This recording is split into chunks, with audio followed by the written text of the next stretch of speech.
As Escrituras contêm a mensagem gloriosa de redenção e salvação. Uma mensagem da qual o mundo precisa desesperadamente ouvir. Por volta de meados do século XIX, a difícil vitória da Reforma estava sendo celebrada na Inglaterra. Em todo lugar havia um grande interesse em ouvir a palavra de Deus. No enorme tabernáculo metropolitano de Londres, Charles Haddon Spurgeon pregou sermões inflamados a multidões abundantes que somavam mais de 6.000 por vez. Charles Spurgeon foi certamente um dos maiores proclamadores do Evangelho do mundo. Ele foi uma revolução na cidade de Londres e foi chamado de o Príncipe dos Pregadores. Spurgeon desenvolveu um segmento internacional com seus sermões dominicais impressos na íntegra na segunda-feira seguinte em jornais americanos.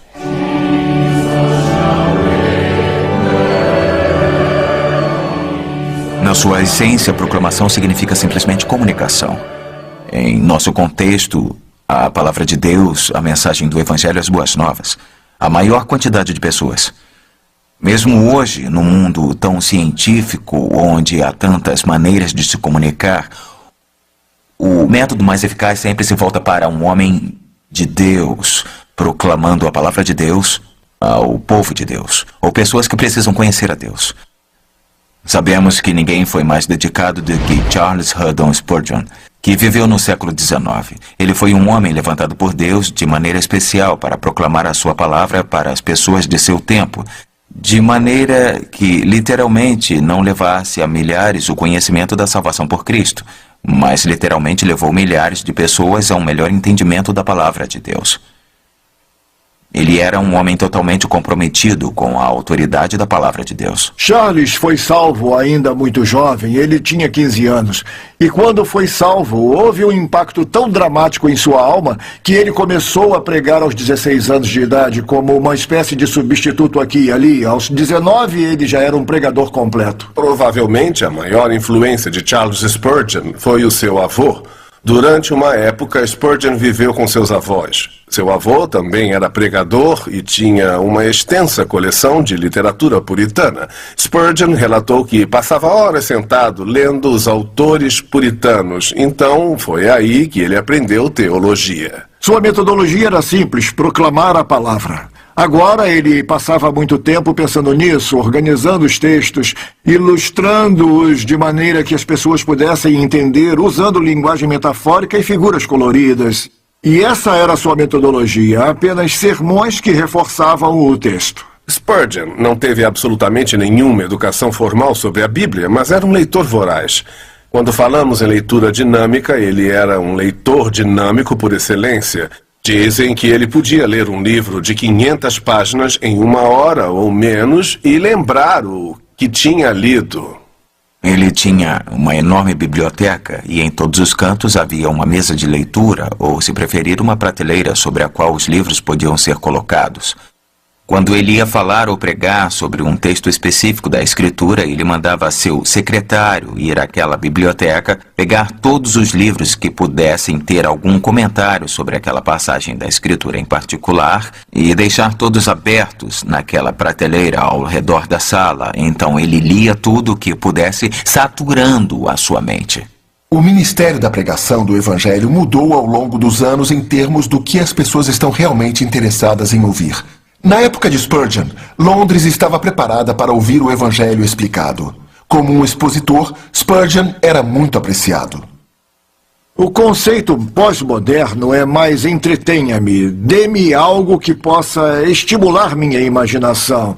Então estamos mais envolvidos em drama, as mensagens tendem a ser devocionais, tendem a ser mais um espetáculo do que a exposição de um texto. E isso, de certa forma, prende a atenção da geração moderna, mas não é necessariamente tão eficiente, porque as pessoas não entendem realmente a palavra e não aprendem o que a Bíblia diz. Então, em minha opinião, Charles Haddon Spurgeon e sua metodologia eram exatamente o que os pregadores deveriam fazer. Pregue a palavra, esteja preparado a tempo e fora do tempo, repreenda, corrija, exorte com toda paciência e doutrina, pois virá o tempo em que não suportarão a sã doutrina. Esse tempo chegou. E Charles Spurgeon era um pregador doutrinário, o que não é muito tolerado nos dias de hoje. Mais tarde, a igreja dele construiu um anexo, ou na verdade uma nova igreja que chamam de Tabernáculo Metropolitano, e Spurgeon pregava ali toda semana para uma média de 5 ou 6 mil pessoas pela manhã e à tarde. Como era tão popular, as pessoas queriam cópias dos sermões. Então, provavelmente, o seu grande ministério, o ministério mais popular, eram os seus sermões, não apenas pregando e as pessoas ouvindo, mas as pessoas lendo. E, aliás, alguns desses sermões foram transmitidos via cabo transatlântico para jornais nos Estados Unidos, para que as pessoas pudessem ler no dia seguinte o que Spurgeon havia pregado no domingo. Muitas pessoas conheceram a pregação de Spurgeon através da página impressa, nunca o ouviram falar. Então, essa era outra maneira de sua mensagem atingir as pessoas de forma mais ampla. Spurgeon também tinha interesse em outras aplicações do Evangelho além da pregação. Por exemplo, ele tinha muito interesse na condição de muitas crianças pequenas que tinham perdido os pais. Ele iniciou um orfanato. E a forma como ele iniciou o orfanato é, na verdade, a chave para entender Spurgeon.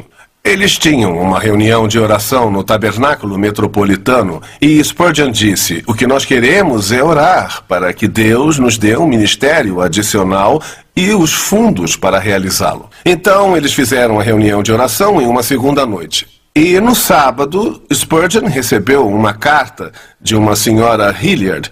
Ele não a conhecia, na verdade nunca tinha ouvido falar dela, era viúva. E na carta ela dizia: o Senhor colocou no meu coração que eu deveria lhe dar a quantia de 20.000 libras para abrir um orfanato.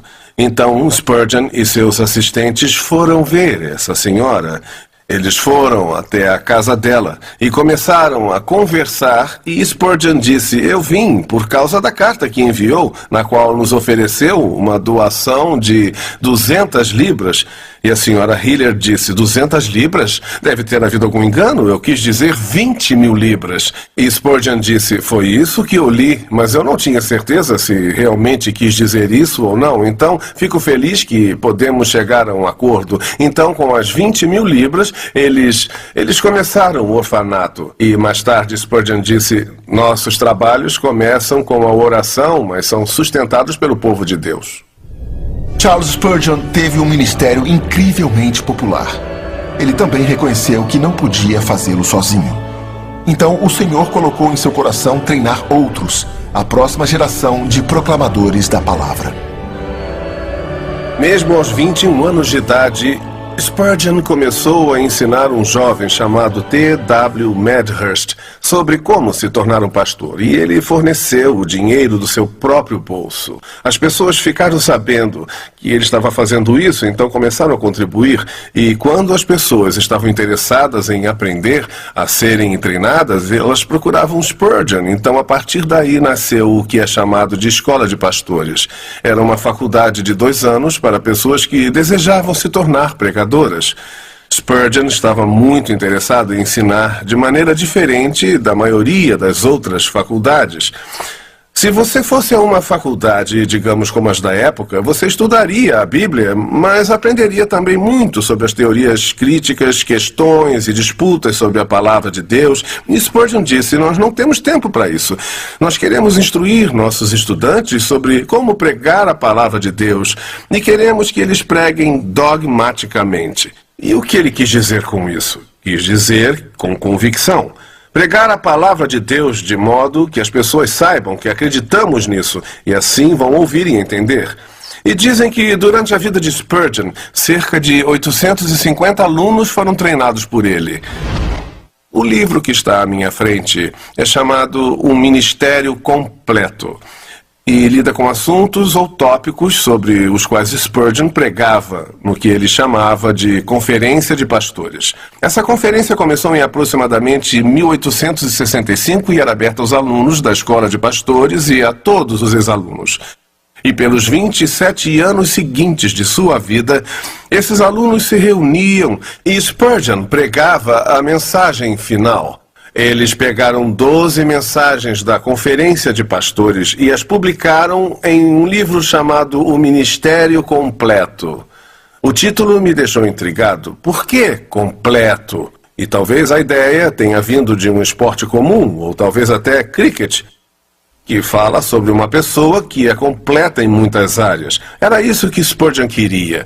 Ele queria que os homens não fossem apenas pregadores, mas pregadores completos. Então ele falava sobre assuntos e tópicos variados que eles enfrentariam. Ele não buscava apenas criar um vínculo entre alunos antigos e atuais da escola de pastores. Ele buscava fazer isso ele mesmo, esperando que isso crescesse e continuasse a se espalhar por toda a Inglaterra. E este livro, Ministério Completo, ele mostra como ele pretendia fazer isso. Basicamente, o livro contém as mensagens que Spurgeon pregava. Ele está aberto agora em uma chamada Força na Fraqueza. Quando nós pensamos em Charles Spurgeon, pensamos em um pregador maravilhoso, e ele era. Houve uma ocasião que ele pregou para mais ou menos 22 a 24 mil pessoas, e ele pregou no Palácio de Cristal e fez isso sem microfone. Ele tinha uma voz maravilhosa, mas o que não é muito conhecido sobre Spurgeon é que ele sofria de muitas doenças físicas. E entre elas estava a gota. A gota certamente fez com que ele sofresse de depressão. Então, eis um homem pregando para mais de 6 mil pessoas todo domingo, que às vezes pregava para até 15, 20 mil pessoas, sofrendo de depressão. E você pergunta, como isso é possível? Bom, os caminhos do Senhor não são os nossos caminhos, e mesmo um homem com sua garra poderia sofrer disso. E ele sabia que alguns de seus alunos e alguns de seus ex-alunos da escola passavam por coisas semelhantes. Então ele passava mensagens do fundo do coração que acreditava poder ajudá-los e encorajá-los. Houve um tempo em que Spurgeon estava tão desencorajado que ele não podia nem pregar. Vou contar uma história. Spurgeon estava um dia numa crise de depressão. Então ele disse, eu não posso pregar. Aí ele deixa o tabernáculo metropolitano, e eu nem sei quem pregou naquele dia, mas não foi ele. Ele foi a uma igreja metodista e se sentou na igreja desconhecido num pequeno grupo de pessoas. O pastor se levantou e começou a pregar. Sabe o que ele pregou? Ele pregou um dos sermões de Spurgeon. Ele havia lido. E lá estava Charles Spurgeon ouvindo sua própria mensagem. Era uma mensagem de encorajamento. E enquanto estava sentado e ouvindo, ele se animou. Então, depois do sermão, ele foi até o pastor, que o reconheceu, e ele ficou embaraçado na hora. Ele disse, senhor Spurgeon, eu sinto muito. Eu não tive tempo de me preparar para essa semana, e eu sei que o senhor é um pregador maravilhoso. Me perdoe por ler o seu sermão. E Spurgeon disse, tudo bem, você não sabe como esse sermão me ajudou. Louvado seja Deus, muito obrigado, e saiu. Charles Haddon Spurgeon era realmente um mensageiro dotado por Deus. Sua proclamação do Evangelho alcançou milhões que nunca ouviram a sua voz. Seus sermões e outros trabalhos preencheram mais de 60 volumes que foram traduzidos para diversas línguas estrangeiras para distribuição ao redor do mundo.